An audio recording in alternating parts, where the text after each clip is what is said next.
Tengamos un momento de oración al Señor. Padre nuestro, Señor Dios, grande y todopoderoso, eterno e infinito.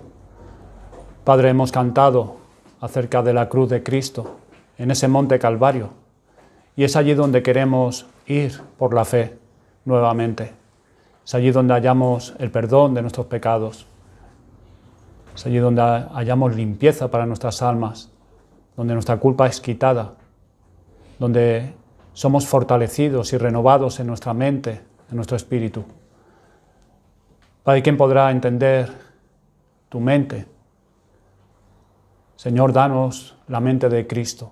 Pedimos que el Espíritu Santo abra nuestro entendimiento y podamos así comprender tu mente a través de tu palabra, y podamos así ser fortalecidos en esta mañana, nuestra fe renovada, nuestra voluntad y nuestro amor por ti y por Cristo,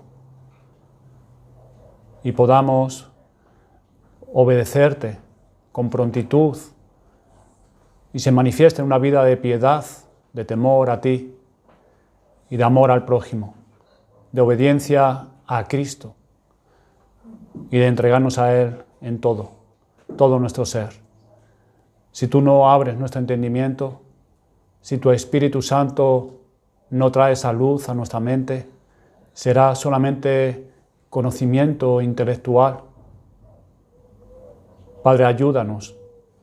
Guía también a aquellos que no son tuyos, para que vean su necesidad delante de ti y acudan a ese monte y miren a Cristo, a aquel que les puede perdonar todos sus pecados y darles la vida eterna. Te lo pedimos en el nombre de Jesucristo. Amén. Amén. Esta mañana vamos a prepararnos para participar de la cena del Señor, tomar de este pan y beber de este vino, y vamos a enfocar nuestra atención en lo que aquí se simboliza después de esta predicación, contemplando el pan, contemplando también el vino, que es el cuerpo de Cristo quebrantado, su sangre derramada por nuestros pecados. Quisiera hacer una lectura en el Evangelio del apóstol Juan, que es el versículo que quiero usar con la ayuda de Dios en esta mañana, para preparar nuestra mente y corazón a la hora de participar de estos símbolos. Está en Juan, capítulo 18, versículo 40.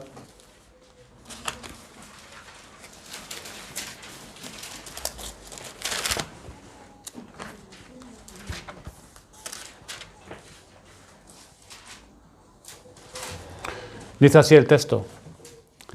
Entonces todos dieron voces de nuevo, diciendo: no a este, sino a Barrabás. Y Barrabás era ladrón. La costumbre de soltar un prisionero en el día de la Pascua tenía sin duda el propósito de ser un acto de gracia de parte de las autoridades romanas para con los judíos. Y por los judíos podría ser aceptado como un significativo cumplido con motivo de su Pascua, puesto que en esa fecha ellos mismos fueron sacados de la tierra de Egipto, de la esclavitud, durante 430 años que estuvieron allí. Podrían los judíos haber considerado que era sumamente conveniente que algún prisionero obtuviera su libertad. Sin embargo, hermanos y amigos, no hay ninguna provisión para esto en la Escritura. No había sido ordenado por Dios. Y sin duda debió haber tenido algún efecto para la justicia pública que la autoridad gobernante soltara a un criminal sin tomar en cuenta sus crímenes, su arrepentimiento. Lo dejaban en libertad en la sociedad simple y exclusivamente debido a que un cierto día debía ser celebrado de una forma peculiar. Puesto que algún prisionero debía ser soltado ese día de la Pascua, Poncio Pilato piensa que ahora tiene una oportunidad para poder permitir que Jesús salga libre, sin necesidad de comprometer en absoluto su reputación ante las autoridades de Roma. Entonces le pregunta al pueblo a cuál de los dos prefieren dar su libertad: a un notorio ladrón que se encontraba entonces bajo custodia, o a su rey, Jesús. Y es probable que Barrabás hubiera sido aborrecible para toda esa turba que ahora está allí reunida, y sin embargo, a pesar de su anterior antipatía de esta multitud, ellos, instigados por los sacerdotes, olvida todas sus culpas de este hombre y lo prefiere a él en lugar del justo Jesús. No podemos saber exactamente quién era Barrabás, pero en su nombre hebreo significa hijo de padre. Bar en hebreo significa hijo, y como cuando Pedro es llamado Simón Bar Joná, Simón hijo de Jonás. Y la otra parte de su nombre, de Barrabás, es Abas, que significa padre. Abas es la palabra que nosotros usamos y los salmistas en la Biblia para nuestras aspiraciones filiales, Abba, padre. Entonces Barrabás significa en hebreo hijo de su padre. Y algunos comentaristas conjeturan que es un nombre de cariño, que le fue dado porque era el preferido de su padre. Un niño mimado, como nosotros decimos, un hijo de papá. Y los escritores agregan que los niños mimados a menudo se vuelven imitadores de Barrabás y son las personas más propensas para volverse dañinas para su sociedad y se convierten en aflicciones para sus padres y maldiciones para todos los que le rodean. Si así fuera, como dicen estos comentaristas, tomando este caso en conexión con el caso de Absalón, el hijo de David, y especialmente con los hijos de Elí, es una advertencia para los padres para que no yerren prodigando una excesiva indulgencia sobre sus hijos. Y nos parece que Barrabás cometió por lo menos 3 crímenes. En todos los evangelios, en el evangelio de Juan y los evangelios sinópticos, nos dice los distintos escritores que fue encarcelado por homicidio, por sedición y por ladrón. Era un ladrón, que constituían ciertamente una lamentable combinación de ofensas. Y muy bien podríamos sentir piedad por el padre de Barrabás. Y este infeliz es presentado y es puesto a competir con Cristo. Pilato cree que por causa del sentido de vergüenza realmente sería imposible que prefirieran a Barrabás. Pero ellos están tan sedientos de sangre en contra del Salvador y están tan influenciados por sus sacerdotes que no pareciera que hubiera habido ni una sola voz que se opusiera, ni una mano que se alzara en contra, sino con una sorprendente unanimidad de maldad, ellos gritan, no a este, sino a Barrabás. No a este, sino a Barrabás. Aunque deben haber sabido, pues él era un notable ofensor, bien conocido, Barrabás, que este era un asesino, un canalla, un traidor, un ladrón. Y este hecho que estamos considerando es muy significativo, hermanos. Hay más enseñanza en él de lo que a simple vista pudiéramos imaginar. No tenemos entonces aquí, antes que nada, en este acto de liberar al pecador y de apresar al inocente, una especie de tipo de esa grandiosa obra que es realizada por la muerte de nuestro Salvador. Hermanos, ustedes y yo, y ustedes amigos, podríamos muy justamente pararnos al lado de Barrabás. Le hemos robado a Dios su gloria. Hemos sido sediciosos traidores contra el gobierno del cielo. Si todo aquel que aborrece a su hermano es homicida, nosotros también hemos sido culpables de ese pecado. Y aquí estamos delante del tribunal. El príncipe de vida está atado por causa nuestra y se nos permite que salgamos libres. Dios nos libera y nos absuelve, mientras que el Salvador, sin mancha y sin pecado, ni siquiera a la sombra de una falta, es conducido a la crucifixión. En el Antiguo Testamento, 2 avecillas eran tomadas en el rito de la limpieza del leproso. Una avecilla era sacrificada y su sangre era derramada en un vaso de barro. Y se cogía a la otra avecilla que estaba viva y se sumergía en la sangre de la avecilla muerta dentro del vaso. Y luego, con sus alas todas enrojecidas, era dejada en libertad para que volara en el campo. La avecilla muerta, hermanos, retrata a nuestro Salvador Jesucristo. Y cada alma que por fe ha sido sumergida en su sangre vuela a lo alto hacia el cielo, cantando dulcemente en gozosa libertad, debiendo su vida y libertad enteramente a Él, a quien fue inmolado, a nuestro Señor Jesucristo. Y todo se reduce a esto: ¿Barrabás debe morir o Cristo debe morir? ¿Tú, pecador, debes morir o el Inmaculado Jesucristo debe morir? Él muere para que nosotros tengamos vida y seamos puestos en libertad. Y qué glorioso intercambio, qué gloriosa transacción. Él muere para que nosotros tengamos vida y seamos libres. ¿Tenemos todos nosotros una participación de esa salvación hoy? Y aunque hayamos sido ladrones, traidores y homicidas, nos podemos regocijar porque Cristo nos ha liberado de la maldición de su ley, habiendo sido hecho Él maldición por nosotros. ¿Te puedes tú hoy regocijar de esto? La transacción tiene todavía otra voz.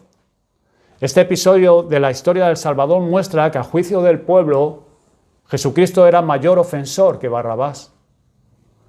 Y por una sola vez podemos aventurarnos a decir que la voz del pueblo, que en sí misma fue la más infame injusticia, si se lee a la luz de la imputación de nuestros pecados a Cristo, fue la voz de Dios. Fue la voz de Dios.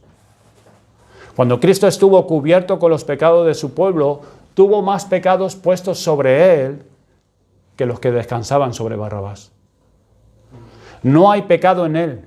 Él era completamente incapaz de convertirse en un pecador. Santo, inocente y puro es Cristo Jesús. Pero él asume voluntariamente la carga entera de la culpa de su pueblo sobre sí mismo, por imputación. Y cuando Jehová, Dios su Padre, lo mira, ve más culpa puesta sobre el Salvador que incluso de la que está dentro o encima de este atroz pecador, Barrabás.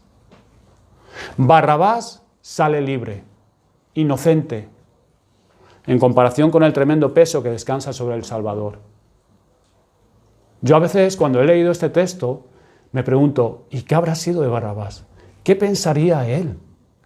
Él estaba a punto de ser muerto. Era un traidor, un asesino, un ladrón. Y ahora se encuentra con uno que le llaman el rey de los judíos, que está ahí parado con él, y el pueblo está gritando. Él no sabe, minutos antes, lo tiene claro, él sabe que va a ser juzgado y crucificado. Seguramente junto con los dos camaradas suyos que estuvieron luego crucificados con Jesús. Seguramente pertenecían a la misma pandilla. ¿Qué pensó cuando fue liberado? Sabiendo él que era culpable. Piensen entonces, hermanos, cuán bajo se abatió nuestro Dios y Señor Jesucristo para ser así contado con los inicuos. Barrabás sale libre y Jesús queda preso y condenado. Isaac Watts lo ha expresado enérgicamente, quizás no tan enérgicamente como pudiera ser. Dice así: su honor y su aliento ambos le fueron arrebatados. En su muerte fue unido a los malvados y fue envilecido como ellos. Él era todo eso en la estima del pueblo y delante del tribunal de justicia, pues los pecados de toda la compañía de los fieles fueron cargados sobre él, y como nos dice el profeta Isaías, en el capítulo 53, dice que Jehová cargó en él el pecado de todos nosotros. ¿Y por qué he dicho que antes Isaac Watts quizás no lo haya expresado enérgicamente? Porque, hermanos, ningún corazón podrá concebir cuánta habrá sido esa iniquidad que fue puesta sobre Cristo. Ni ninguna lengua podrá decirlo. Intenten medirla por los dolores que soportó. Y entonces, si pudieran adivinar cuáles fueron esos dolores, se podrían formar alguna idea de cuál habrá sido la culpa que lo abatió delante del tribunal de justicia, por abajo incluso del propio Barrabás. ¿Cuánta condescendencia hay aquí de parte de Cristo? El justo muere por los injustos. Él lleva el pecado de muchos y ora por los transgresores. El justo muere por los injustos. Piensa en esto. Además, hay una tercera lección antes de pasar a la parte del texto que quiero enfatizar. Nuestro Salvador sabía que sus discípulos serían odiados por el mundo mucho más que los notorios pecadores de todas las épocas. Muy a menudo el mundo ha estado más dispuesto a tolerar a los homicidas, a los ladrones y a los borrachos que a los cristianos.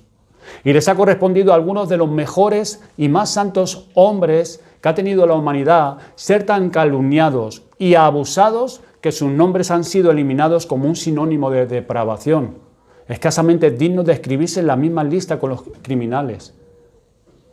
Por ejemplo, John Wycliffe. Sacaron los huesos de su tumba y los quemaron para hacer desaparecer su nombre de la faz de la tierra, su recuerdo, como si nunca hubiera estado aquí en la tierra. Uno de los hombres santos.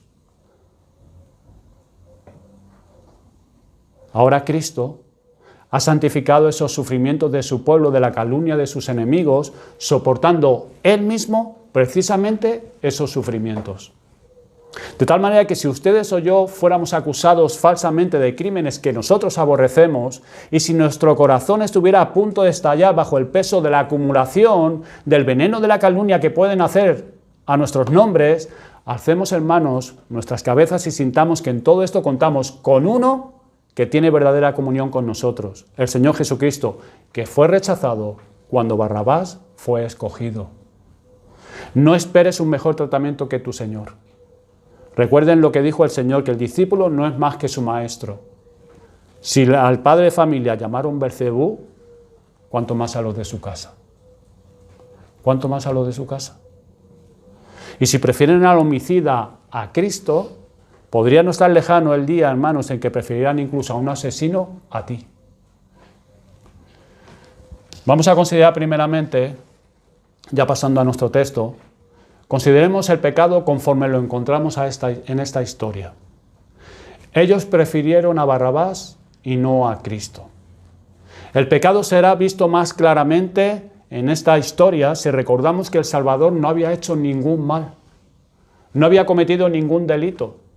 Él no había quebrantado ninguna ley de Dios o de hombre que pudieran acusarle. Él podría haber utilizado en verdad las palabras de Samuel, que él dijo al pueblo: aquí estoy, atestiguad contra mí delante de Jehová y delante de su ungido, si he tomado el buey de alguno, si he tomado el asno de alguno, si he calumniado a alguien, si he agraviado a alguno, o si de alguien he tomado cohecho para cegar mis ojos con él, y os lo restituiré. Dentro de toda esa multitud reunida no había ninguno que hubiera tenido la presunción de acusar al Salvador de haberle hecho algún daño. No había ninguno. Ellos tuvieron en ese interrogatorio, que estaba todo corrompido, ellos tuvieron que contratar hombres malos para que acusaran a Cristo falsamente. No había nadie que pudiera acusar a Cristo. Lejos de eso, no podían sino reconocer que Él les había conferido grandes bendiciones temporales. Por eso el apóstol Pedro, en el sermón que predicó el día de Pentecostés, les anunció acerca del bien que Jesús hizo entre ellos, que ellos conocían a Jesús, que no era algo que era oculto para ellos, que esto no era algo que desconocían. En Hechos 2:22 dice: varones israelitas, oíd estas palabras. Jesús Nazareno, varón aprobado por Dios entre vosotros, con las maravillas, prodigios y señales que Dios hizo entre vosotros por medio de Él. Como vosotros mismos sabéis, no era algo oculto. ¿Acaso Jesús no les alimentó cuando estaban hambrientos? ¿Cuántos de ellos que estaban en la multitud chillando ahora, fuera a este, no queremos a este sino a Barrabás, cuántos se habrían comido cuando el Señor los alimentó? ¿Acaso no multiplicó el Señor los panes y los peces para ellos? ¿No sanó a los leprosos con su mano? ¿No echó fuera de los hijos y las hijas de ellos los demonios? ¿No hizo andar a sus paralíticos? Cuando el Señor estuvo entre los hombres, ¿no les dio vista a sus ciegos? ¿Y no abrió los oídos de sus sordos? ¿Por cuáles de estas buenas obras conspiraban para matarle? ¿Por cuáles de ellas? En medio de esa muchedumbre congregada había algunos sin duda que le debían bendiciones inapreciables. Y sin embargo, aunque todos ellos eran sus deudores, clamaban contra él como si fuera el peor problema de sus vidas, como si Jesús fuera una plaga, una pestilencia para el lugar en que habitaba. ¿Acaso era de su enseñanza lo que se quejaban ellos? ¿En qué punto de su enseñanza ofendía contra la moralidad? La enseñanza de Cristo. ¿En qué punto iba en contra de los mejores intereses del hombre? Hermanos y amigos, si observan la enseñanza de Cristo, a lo largo de todo su ministerio, nunca hubo nada semejante. Aquí estaba la esencia y sustancia de su doctrina. ¿Saben cuál era? Amarás al Señor tu Dios con todo tu corazón. Y a tu prójimo como a ti mismo. Esa era la esencia de su doctrina. Amarás al Señor tu Dios con todo tu corazón. Sus preceptos eran de la forma más benigna. ¿Acaso Jesús les ordenó a los judíos que desenvainaran la espada y expulsaran a los romanos? ¿O que se lanzaran una despiadada carrera de carnicería contra ellos por las calles de Jerusalén? ¿Acaso los estimuló para que dieran rienda suelta a sus desenfrenadas pasiones? ¿Les dijo que buscaran primero, más que nada, su propia ventaja personal y que no se preocuparan por el bienestar del vecino? No, en absoluto. Y sin embargo, pese a todo esto, allí los tenemos apremiados por sus sacerdotes, por sus ancianos, buscando su sangre y gritando, crucifícale, crucifícale. Evidentemente su único propósito era el bien de ellos. ¿Para qué predicaba el Señor Jesucristo? Ningún motivo egoísta habría podido ser argumentado entre la multitud. Los evangelios nos relatan cómo era su vida en este mundo. Nos dice el apóstol Mateo, las zorras tenían guaridas y las aves de los cielos nidos, mas él no tenía donde recostar su cabeza. No es como muchos telepredicadores hoy en día, predicando el evangelio de la prosperidad y para hacerse ellos ricos y ganar dinero. No había ningún motivo egoísta en el Señor Jesucristo. La caridad de unos cuantos de sus discípulos fue lo único que previno para sus necesidades más básicas e importantes. Porque había algunas hermanas que le seguían y ellas ponían de su dinero para que el Señor Jesús pudiera salir adelante con sus discípulos. Las frías montañas y el aire de medianoche fueron testigos del fervor de sus solitarias oraciones por las multitudes que ahora están chillando, están pidiendo su vida, que Él muera. Él vivió para otros. El Señor Jesús vivió para otros. Ellos podían ver esto. No habrían podido observarlo durante los 3 años de su ministerio sin decir, no vivió nunca un alma tan anegada como esta. Ellos debían haber sabido. La mayoría de ellos y el resto podría haberlo sabido si hubieran preguntado, aunque fuera superficialmente, que Él no tenía ningún propósito de ningún tipo para estar aquí en la tierra, excepto el buscar el bien de los hombres. Para eso Él había venido a este mundo, el Señor lo dijo. Para esto yo he nacido, para esto yo he venido a este mundo. Para hacer bien, ¿cómo? Dando su vida en rescate por muchos, haciendo la voluntad del Padre. ¿Por cuál de estas cosas claman ellos que se ha crucificado Cristo? ¿Por cuál de esas cosas? ¿Por cuál de sus buenas obras? Una vez el Señor también fue a ellos, cogieron piedras para apedrear y el Señor dijo, pero ¿por cuál de las buenas obras vosotros me queréis apedrear? Dicen, no te queremos apedrear por ninguna buena obra que hayas hecho, sino porque tú siendo hombre te haces Dios. No podían acusarle de ninguna mala obra. ¿Por cuál de sus palabras generosas querían crucificarlo? ¿Por cuál de sus santas acciones clavarán sus manos a la tabla y sus pies al madero? Por ninguna. Por ninguna. Con un odio irrazonable, con una insensible crueldad, la única respuesta a la pregunta de Pilato, pues qué mal ha hecho, fue crucifícale, crucifícale. Esa fue la respuesta. ¿Quieren saber la razón, hermanos y amigos, de este odio hacia Cristo? ¿Quieren saber por qué lo odiaron de tal manera? La verdadera razón de su odio, sin duda, consistía en el odio natural de todos los hombres a la bondad perfecta. El hombre siente que la presencia del bien es un testigo silencioso en contra de su propio pecado y por eso anhela deshacerse de él. Ser demasiado santo en el juicio de los hombres es un gran crimen, pues censuran su pecado.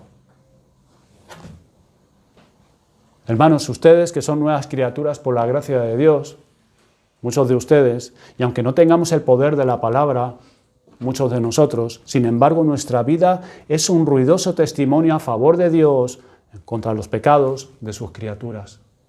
El testimonio.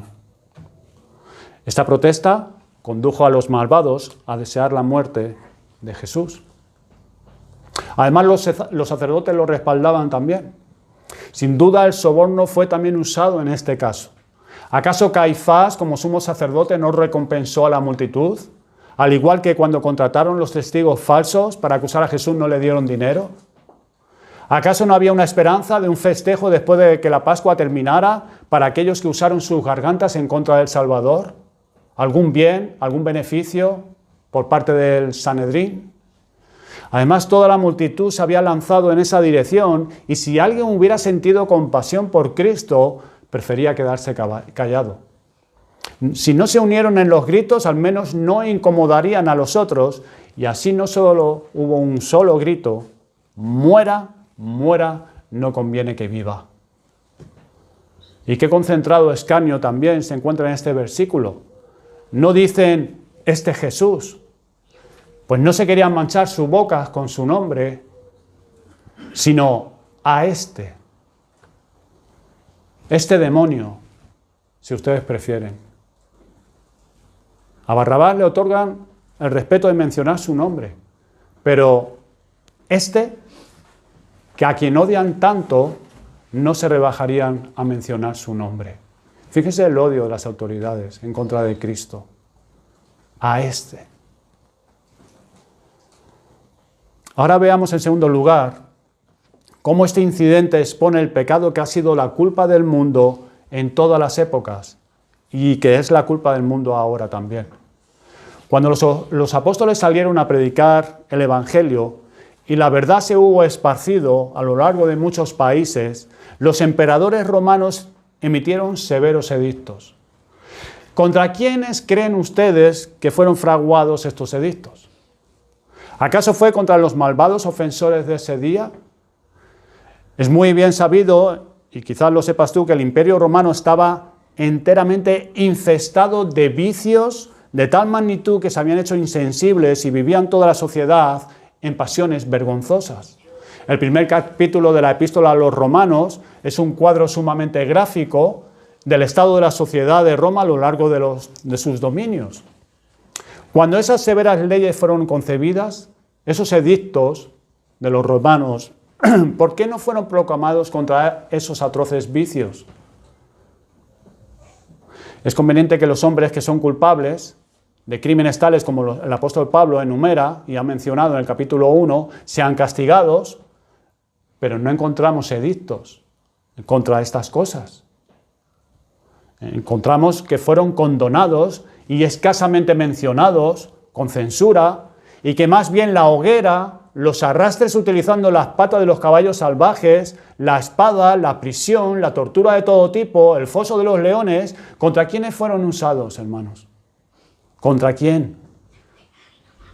Contra los inocentes y humildes seguidores de Cristo, que lejos de defenderse a sí mismos, estaban dispuestos a sufrir todas estas cosas y se ofrecían como ovejas en el matadero, dispuestas a soportar el cuchillo del carnicero.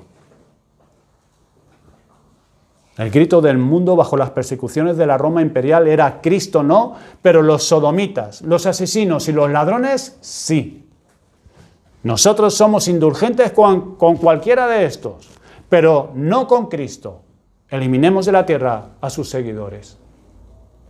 Luego el mundo cambió sus tácticas. Se volvió nominalmente cristiano y el anticristo apareció en toda su gloria blasfema. El Papa de Roma se autonombró el vicario de Cristo, luego entró la abominación de la adoración de los santos, los ángeles, las imágenes, los cuadros, luego vino la misa y otras cosas de detestable error. ¿Y qué dijo el mundo? El papado para siempre. Esa etapa de oscurantismo que ocupó siglos en todo el mundo, sobre todo en Europa, en el mundo conocido. Toda rodilla se dobló y cada vez se inclinó delante del soberano representante de Pedro en Roma. El mundo eligió a la ramera de Roma y tenía todas las miradas fijas sobre ella con admiración, mientras el Evangelio de Cristo era olvidado, sepultado en unos cuantos viejos libros, quedando casi extinguido en la oscuridad. Pero desde aquel día el mundo ha cambiado otra vez sus tácticas. En muchas partes de la tierra el protestantismo es abiertamente reconocido y el Evangelio es predicado como nunca antes ha sido predicado. Pero ¿qué pasa entonces? Entonces entra Satanás y entra otro Barrabás. El Barrabás del mero ceremonialismo, de la mera asistencia a un lugar de culto, es entronizado. Sí, nosotros somos protestantes, somos ortodoxos, muy ortodoxos, dicen, muy puros. Nosotros somos religiosos, estrictamente religiosos, asistimos a nuestra iglesia todos los domingos. Nunca estamos ausentes. Venimos a las reuniones de oración, cuidamos nuestras formas, pero carecemos de la piedad vital. No hemos nacido de nuevo, no hemos pasado de muerte a vida. Sin embargo, esto bastará en tanto que seamos tan buenos como nuestros vecinos y nuestro prójimo y guardemos el rito externo, lo interno no importa. Ese es el Barrabás de hoy en día. Esto que es un detestable robo de la gloria de Dios, esto es lo que mata las almas de los hombres. Es el Barrabás de la época presente.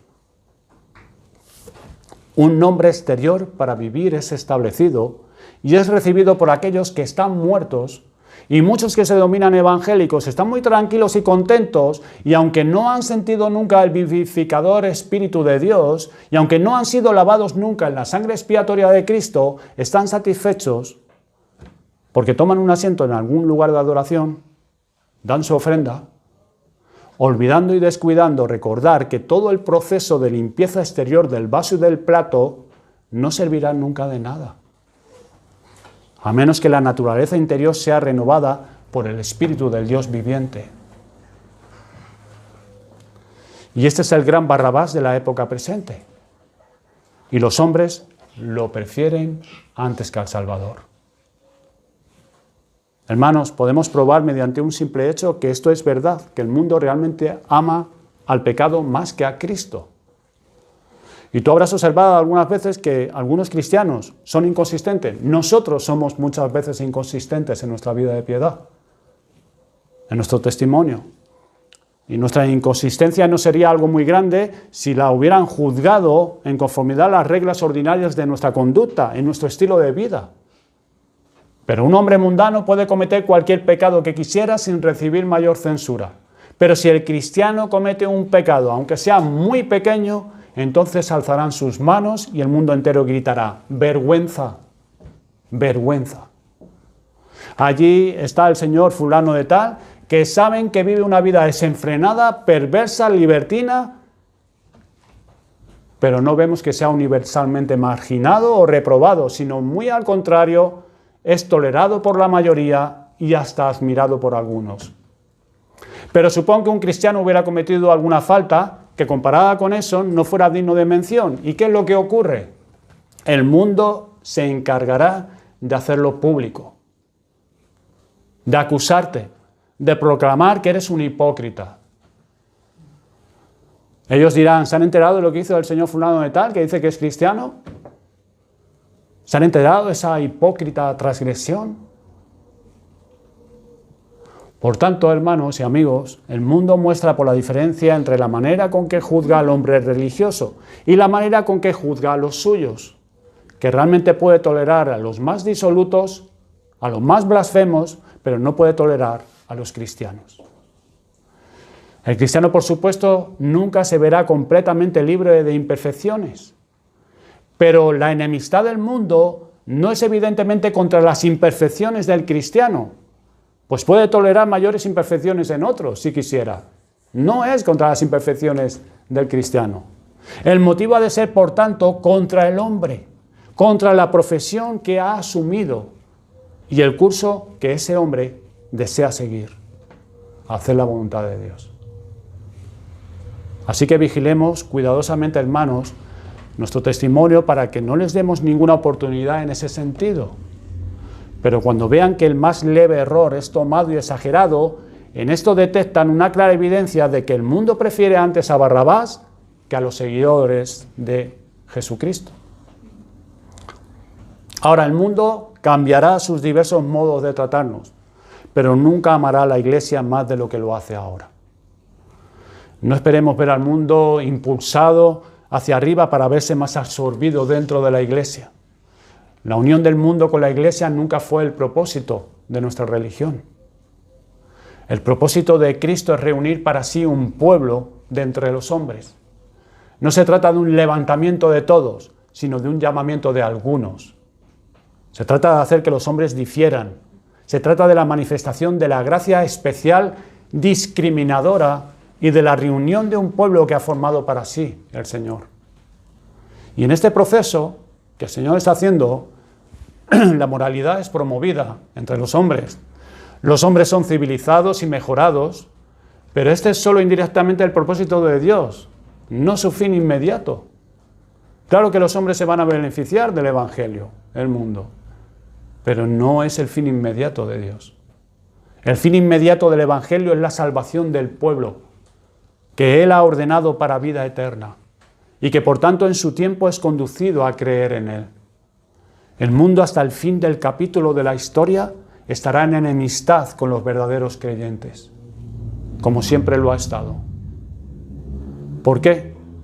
Porque como Jesús dijo a sus discípulos, no sois del mundo, antes yo os elegí del mundo, por eso el mundo os aborrece. Porque no son del mundo, porque no somos de este mundo. Y esto será tan cierto cuando Cristo venga como lo es en el momento presente. Y debemos esperarlo, y cuando nos enfrentemos con escarnio y persecución, no hemos de sorprendernos como si algo extraño nos está aconteciendo. Es que lo hicieron con Cristo. Lo hicieron con nuestros hermanos en épocas pasadas. Y lo están haciendo hoy en día también. En tercer lugar, el pecado de preferir a Barrabás y no a Cristo fue el pecado de cada uno de nosotros antes de nuestra conversión. Echemos una mirada al pasado, hermanos. Ustedes que viven cerca de Cristo, ¿no lo despreciaron una vez? ¿En qué compañía les gustaba más estar? ¿Acaso no era la compañía de la gente profana? Cuando se juntaban con el pueblo de Dios, si lo hicieron alguna vez, su plática era muy tediosa. Si hablaban de realidades divinas o de temas prácticos, no los entendían y los percibían problemáticos y divisorios. Si a lo mejor tu madre o tu padre te hablaba del Señor, no eran temas que te interesaban. ¿Sobre qué versaban nuestros pensamientos? No meditábamos mucho sobre la eternidad, ni mucho menos sobre Jesucristo, que vino para liberarnos del suplicio de los tormentos del infierno. Hermanos, su gran amor con que Él nos amó nunca fue introducido en nuestros corazones como debió haber sido. Es más, cuando leíamos la historia de la crucifixión de Cristo, no teníamos efecto sobre nuestra mente que si leíamos un cuento, no había ningún interés en nosotros, incluso ni lo comprendíamos. Muchos de nosotros veíamos a Jesucristo como un pobre que murió, un hombre justo, bueno, pero no entendíamos y tampoco nos interesaba. No conocíamos las bellezas de Cristo, pensábamos en cualquier trivialidad antes que en Él. ¿Y cuáles eran nuestros placeres? ¿Recuerdas? Cuando teníamos lo que llamábamos el disfrute de un día. ¿Dónde lo buscábamos? ¿Acaso al pie de la cruz? ¿En el servicio al Salvador? ¿En la comunión con Él? Lejos de ello, entre los que más nos pudiéramos alejar de las asociaciones piadosas, nos sentíamos mejor. Nos sentíamos a gusto con gente que era igual que nosotros, mundanos, libertinos. Algunos de nosotros hemos de confesar avergonzados que nunca estábamos más en nuestro elemento que cuando estábamos desprovistos de conciencia, cuando la conciencia había cesado de acusarnos y podíamos hundirnos en el pecado con desenfreno. Ahí es donde estábamos más a gusto. ¿Y cuál era nuestra lectura entonces también, antes de nuestra conversión? Cualquier libro antes que la Biblia, que es el libro negro. Cualquier libro, cualquier cosa podíamos leer. Y si hubiera estado en nuestro camino algún libro que exaltara a Cristo y lo enalteciera en nuestro entendimiento, habríamos arrinconado ese libro por ser demasiado aburrido para que nos pudiera agradar. Cualquier montón de insensateces encuadernadas, cualquier literatura ligera. Es más, tal vez cosas peores habrían deleitado nuestros ojos y nuestro corazón, pero los pensamientos de su eterno deleite hacia nosotros, los pensamientos de su pasión incomparable y ahora de su gloria en el cielo, nunca pasaron por nuestras mentes, ni podíamos soportar a los individuos que nos hubieran conducido a tales meditaciones. ¿Y cuáles eran nuestras aspiraciones entonces? Cuidábamos de nuestro trabajo, procurando hacernos ricos, prosperar, satisfacer nuestros deseos carnales, nuestras pasiones, las cosas del aquí y de ahora. Vivíamos para el yo, vivíamos para nosotros mismos. Si teníamos alguna consideración por los demás y algún deseo de beneficiar a nuestros semejantes, el yo siempre estaba en el fondo de todo ello, de todo lo que hiciéramos. El yo. No vivíamos para Dios. No podíamos decir honestamente cuando nos despertábamos en las mañanas, espero vivir hoy para Dios. No, ese no era nuestro pensamiento. Por la noche no podíamos mirar en retrospectiva como hacemos hoy en día y poder decir, en este día hemos servido a Dios. No perfectamente, pero hemos servido a Dios. No estaba en nuestros pensamientos eso. ¿A quién le rendíamos nuestra mejor alabanza? ¿Alabábamos a Cristo? No. Alabábamos nuestros talentos y cuando estaba asociado con el pecado, seguíamos alabándolo igual. Admirábamos a aquellos que podían satisfacer más plenamente a nuestros propios deleites carnales y sentíamos el mayor amor hacia aquello que nos causaba el mayor daño a nuestras vidas. Lo amábamos. ¿Acaso no es esta nuestra confesión cuando revisamos el pasado? ¿Acaso no acabo de leer la propia historia de tu vida? Yo sé que he leído la mía. Lamentamos aquellos oscuros días en los que nuestra alma asediada perseguía cualquier forma de mal, pero no quería seguir a Cristo. Y habría sucedido lo mismo con nosotros hoy si la gracia todopoderosa no hubiera establecido la diferencia. Lo mismo podríamos esperar que el río cesara de correr hacia el mar, que esperar que el hombre natural pueda remontar la corriente de sus pecados. Es imposible. Es imposible. Antes podríamos esperar que el fuego se volviera agua o que el agua se volviera fuego, que el corazón no regenerado amara a Cristo jamás. Antes podíamos esperar eso. Fue la gracia todopoderosa la que nos condujo a buscar al Salvador. Por eso no podemos enaltecernos. No somos mejores que otros que están perdidos y que nosotros éramos igual. Nosotros estábamos igual. Si tú estás sin Cristo, yo estaba igual que tú.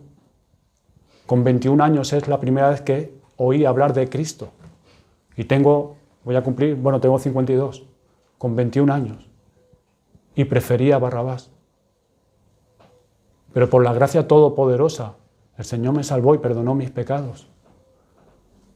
Es una obra de gracia todopoderosa. Que Dios convierta al pecador en un hijo suyo. Y cuando consideramos nuestras vidas pasadas, ha de ser con sentimientos mezclados de gratitud por el cambio y de tristeza por haber sido tan vilmente insensatos como para haber escogido a Barrabás y haber dicho del Salvador, sea crucificado, sea crucificado. Ahora voy a llegar a la parte concluyente del sermón, unos minutos más, que es indudablemente que hay muchos hoy en día que prefieren a Barrabás y no a nuestro Señor Jesucristo. Hay algunos, quizás aquí, me temo, que prefieren el pecado a Cristo. Hay algunos que habrían sido seguidores de Cristo desde hace ya mucho tiempo, pero que prefirieron a otro Barrabás la mundanalidad en todas sus manifestaciones. Por ejemplo, la inmoralidad. Ellos quizás se avergüenzan de ellos mismos, han llegado a expresar eso, han llegado tan lejos como para orar a Dios pidiendo gracia para vencer su pecado, pero después de experimentar convicciones durante años, no han avanzado hasta este momento. Una vez pareció como si lo hubieran alcanzado, pero ellos prefieren ese vicio degradante a Cristo. También hay otros que están en amor a las cosas de este mundo, el lujo, las cosas terrenales. Y aunque las puedan ver con toda su insensatez y lo digan, y con toda su avidez y su inmundicia, el hombre elige todo eso. Y aunque ha conocido mentalmente algo relativo a la belleza y excelencia de Cristo, virtualmente dice de Jesús, no a este, sino a Barrabás. Luego hay otros casos en los que hay una lascivia favorita que reina supremamente en sus corazones.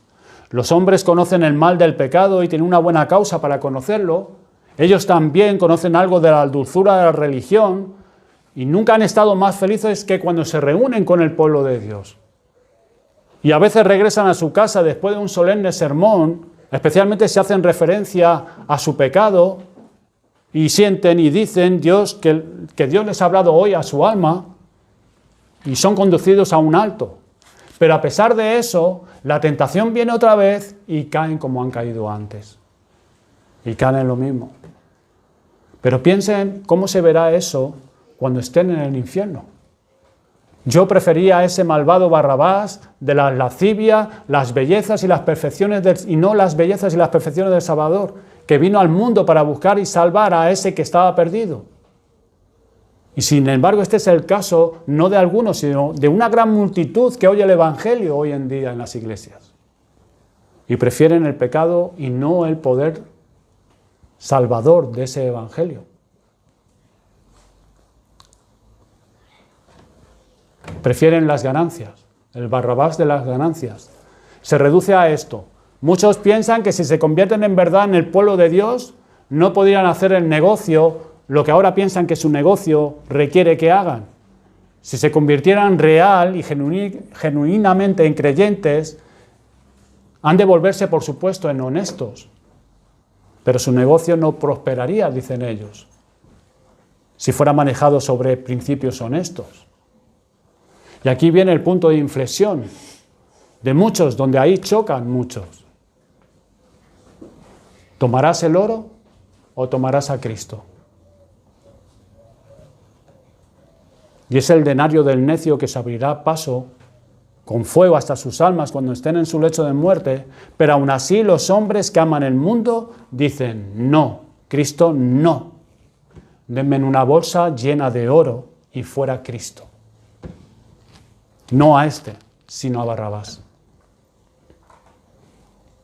Otros dicen, yo ansío ser un cristiano, pero entonces perdería a muchísimos de mis amigos. ¿Qué pensarían mis amigos de mí? Se vería afectada mis relaciones familiares, con mis conocidos. Tan importantes son tus amigos para ti. Tan importante es la opinión que tengan tus amigos de ti. Tan grata es su compañía, si tú piensas así, tan grata es su compañía que prefieres perderte para siempre, separado de la presencia y del favor de Dios, que perder su amistad por querer hacer lo que es agradable a Dios. Quizás también puedas decir, no podría aventurarme a oponerme a ellos, a mis amigos, porque uno de ellos es tan suelto de lengua y puede decir unas bromas tan hirientes que no quieres tenerlo como enemigo tuyo. Y quizás ponen apodos a los cristianos y señalan su falta de una manera tan sarcástica que quizás tengas tanto temor que no quieres sufrir la crítica de su lengua y que te señalen y que aunque ansías ser un cristiano, tú te dices a ti mismo que nunca podrás serlo. Pero de esa manera, si piensas así, prefieres ser un siervo de tu temor al hombre antes que temer a Dios tu Creador, un esclavo de la lengua del burlador antes que ser un hombre libre, tomar tu cruz y seguir a Cristo. Y prefieres, digo, no simplemente a manera de alegoría, sino como un hecho real, prefieres a Barrabás que al Señor Jesucristo. Y así podría multiplicar los ejemplos, pero el mismo principio corre a través de todos ellos. El mismo principio. Si hay algo que te impida entregar tu corazón al Señor Jesucristo, eres culpable de erigir tu alma a un candidato de oposición al Cristo y tú estarías eligiendo no a este, sino a Barrabás. A Barrabás. ¿Y qué es lo que rechazas de Cristo? ¿No estás consciente de las muchas buenas cosas que recibes de Él? Estarías muerto si no fueses por Él. Es más, peor que eso, estarías en el infierno ahora mismo. Dios ha afilado la gran hacha de la justicia como un severo leñador. Estuvo con el hacha levantada, listo para cortarte como un estorbo que inutilizas la tierra. Y se vio una mano que detuvo el brazo del vengador y una voz se escuchó diciendo: déjala todavía este año, hasta que yo cabe alrededor de ella y la abone. ¿Y quién fue quien apareció justo entonces, en tu momento de necesidad extrema? No fue otro sino ese Cristo de quien piensas tan poco que prefieres las ganancias, amigos o vicios antes que a Él. Y estás en este día en la casa de Dios, escuchando este sermón, que quiero creer que provenga de Él. Y podrías haber estado en el infierno. Piensa en un instante en eso, con la esperanza perdida, soportando en cuerpo y alma dolores indecibles. Indecibles. Y que no estés allí debería hacerte amar y bendecir a aquel que ha dicho: líbralo de descender a la fosa. ¿Y acaso dices que no puedes seguir a Cristo porque sus preceptos son demasiado severos? Si tú mismo tuvieras que juzgarlos, ¿cuál es el punto que encontrarías una falla? ¿Cuál es el fallo de sus preceptos? Te niegan tus pecados, es lo que hacen.